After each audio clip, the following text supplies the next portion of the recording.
ప్రజాపాలన మొదలైంది.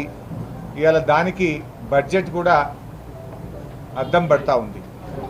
మీరు చూశారు, ఈరోజు నిన్న కూడా మేము శాసనసభలో మాట్లాడాం. ప్రజాపాలన అనేటువంటిది అభాసు పాలైంది. ఒకరోజు ముఖ్యమంత్రి గారు పోయారు, 3 రోజులు మంత్రులు పోయారు, తర్వాత అవుట్సోర్సింగ్ ఉద్యోగులకు పరిమితమైందని నిన్న శాసనసభలో కూడా చెప్పాం. అదేదో చాలా గొప్పగా జరుగుతుందని వాళ్ళు చెప్పే ప్రయత్నం చేశారు. ఇలా మీరు కాంగ్రెస్ పార్టీ మేనిఫెస్టోలో చూస్తే, ఇది కాంగ్రెస్ పార్టీ మేనిఫెస్టో, ఇందులో చాలా స్పష్టంగా చెప్పారు ఏంటంటే, గత కాంగ్రెస్ ప్రభుత్వ హయాంలో మాదిరిగా ముఖ్యమంత్రి క్యాంపు కార్యాలయంలో ప్రతిరోజు ప్రజా దర్బార్ నిర్వహిస్తాం. అంటే సీఎం గారే స్వయంగా ప్రతిరోజు ప్రజా దర్బారు నిర్వహిస్తాం. కానీ జరిగింది ఏంది, ఒకరోజుకు మాత్రమే పరిమితం చేసి ప్రజా దర్బార్కు ఇప్పుడు గతంలో కలెక్టరేట్లలో తీసుకున్నటువంటి దరఖాస్తులకు దీనికి తేడా ఏమున్నది అంటే, వాగ్దాన భంగంతో ప్రజాపాలన ఎట్లా మొదలైందో ఇవాళ బడ్జెట్ కూడా అదే రకమైనటువంటి వాగ్దాన భంగాలతోనే మొదలైందని చెప్పొచ్చు. కొండంత ఆశలు చూపి గోరంత కూడా చేయని బడ్జెటు ఈ బడ్జెట్. గ్యారంటీల అమలు విషయంలో ప్రజలకు ఒక స్పష్టత ఇవ్వలేకపోయినారు, నమ్మకం కూడా ఇవ్వలేకపోయినారు. ముఖ్యంగా గౌరవ కేసీఆర్ గారు రైతును రాజు చేసేందుకు కేసీఆర్ గారు ప్రభుత్వం కష్టపడితే, కాంగ్రెస్ పార్టీ ఈ ప్రభుత్వం ప్రవేశపెట్టిన బడ్జెటు అన్నదాతల్ని ఆగం చేసే విధంగా ఉన్నది. ఎన్నికల ప్రచారంలో రైతులకు కాంగ్రెస్ చెప్పిందేమో చాంతాడంత, బడ్జెట్లో ఇచ్చిందేమో చెంచాడంత. రైతు భరోసా ఇస్తామని చెప్పి ఇవాళ రైతులకు బడ్జెట్లో నామమాత్రపు కేటాయింపు ఇచ్చారు. అంకెలు మార్చి ఆంక్షలు పెట్టి అన్నం పెట్టే రైతన్న నోట్లో మట్టి కొట్టే విధంగా ఈ బడ్జెట్ ఉంది. రైతు బంధుకు రామ్ రామ్ పలికేటట్టు, రుణమాఫీకి మొండి చేయి చూపేటట్టు, పంటల బోనస్ బోగస్ అన్నట్లుగా ఈరోజు బడ్జెట్లో కేటాయింపులు ఉన్నాయి. ఎందుకు ఈ మాట అంటున్నామంటే, ఆర్థిక మంత్రి గారు స్వయంగా బడ్జెట్ చదివేటప్పుడు ఏమన్నారంటే, వ్యవసాయ రంగానికి ఈ బడ్జెట్లో 19,746 కోట్లు పెట్టినామన్నారు.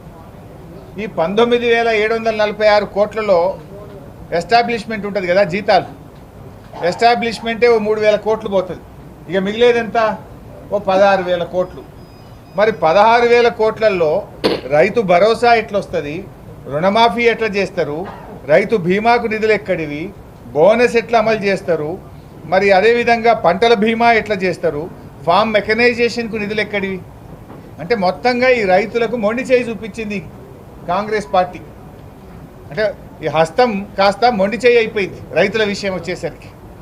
ఇలా రైతు భరోసా రాష్ట్రంలో 1,50,00,000 ఎకరాల భూమి ఉన్నది. మీరు చెప్పిన ప్రకారంగా ఎకరానికి 15,000 రూపాయలు ఇవ్వాలంటే రైతు భరోసాకే 22,500 కోట్లు కావాలి. రుణమాఫీ ఆ రోజు మీరేం చెప్పారు, డిసెంబర్ 9వ తేదీననే 2 లక్షల రూపాయల రుణమాఫీ చేస్తామని రైతులకు నమ్మించే ప్రయత్నం చేసినారు. డిసెంబర్ 9 బాయ్, జనవరి 9 బాయ్, ఫిబ్రవరి 9 కూడా బాయ్. మరి ఏది రుణమాఫీ? పోనీ బడ్జెట్లోనైనా ఏమైనా పెడతారేమో, రుణమాఫీ గురించి ఇలా ప్రకటన వస్తుందేమో అని ఎంతో ఆశగా ఎదురు చూసిన రైతులకు తీవ్రమైన నిరాశ మిగిల్చింది బడ్జెట్. ఇలా 2 లక్షల రూపాయల రుణమాఫీకి 40,000 కోట్ల రూపాయలు అవసరం.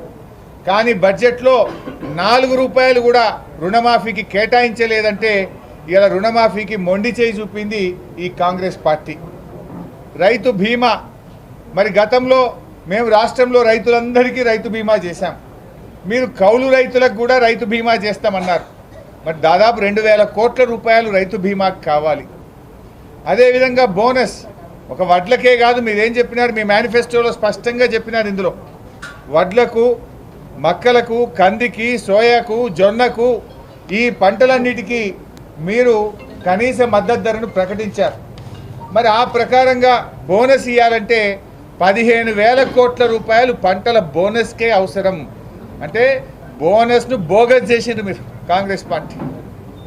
ఉద్యానవన పంటలు, హార్టికల్చర్ కానీ, డ్రిప్ ఇరిగేషన్ కానీ, స్ప్రింక్లర్ సెట్లు కానీ, ఫామ్ మెకనైజేషన్ కానీ, ఇవన్నీ కావాలంటే దాదాపు 82,000 కోట్ల రూపాయలు కావాలి. కానీ బడ్జెట్లో పెట్టింది ఎంత? 19,746. అందులో ఎస్టాబ్లిష్మెంట్ పోతే ఉండేది ఎంత? 16,000 కోట్లు.